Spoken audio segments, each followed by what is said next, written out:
It seems wrong that we continue the war on drugs, a prohibition that hasn't worked, No, I don't. undertaken by a society that had become addicted to incarceration. It seemed wrong that a pharmaceutical company that made billions of dollars manufacturing painkillers was a legitimate capitalist concern, yet someone who sold marijuana as medicine for suffering was criminalized. And borrowing from Marianne Williamson, actually, the truth is America's children were simply not put first in our collective consciousness. We have a system that penalizes African Americans and other minority groups more than whites. Prison has become, we have a system that penalizes African Americans and other minority groups more than whites. Prison has become, in fact, the answer to all our kids' drug taking. It's literally the only way our troubled users can contribute to the U.S. economy. It's the prison industrial complex. Parents step away and don't give kids what they need.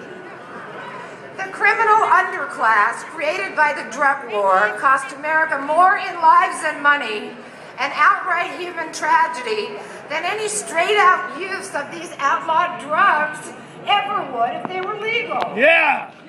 This is not true. We are intent on fighting drugs in this country. If we were intent on fighting drugs in this country, we would seriously foster compassion.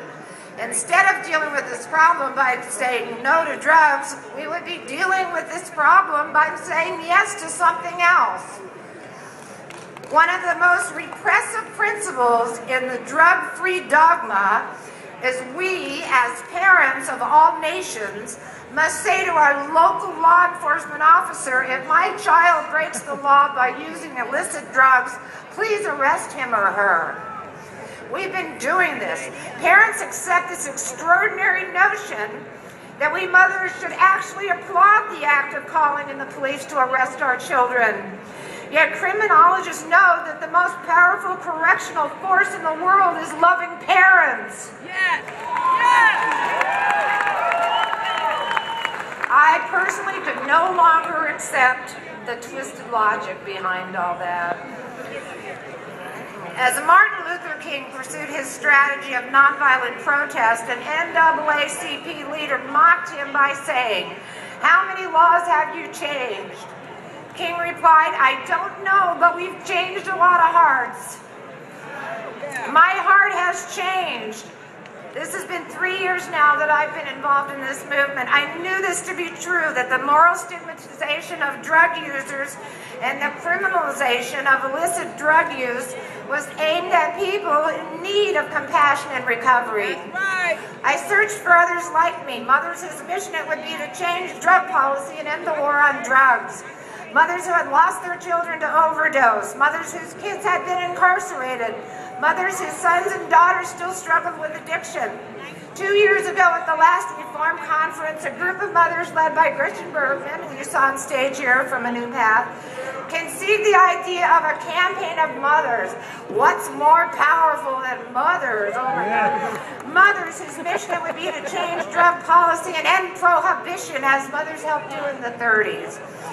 This group of mothers became intent on sending a message to the nation: stop the war on drugs, which is a war on our children, and a war on people. Today, Mothers United is an active group of brave women who are speaking out across the nation. Are all of these mothers pro-drug? Of course not. We say we are building a movement to stop the stigmatization and criminalization of people who use drugs or who are addicted to drugs. We are urgently calling for health-oriented strategies and widespread drug policy reform in order to stop the irresponsible waste of dollars and resources and the devastating loss of life and liberty. Moms United was born out of the need for action and action now. Movements like ours not only led the charge to end prohibition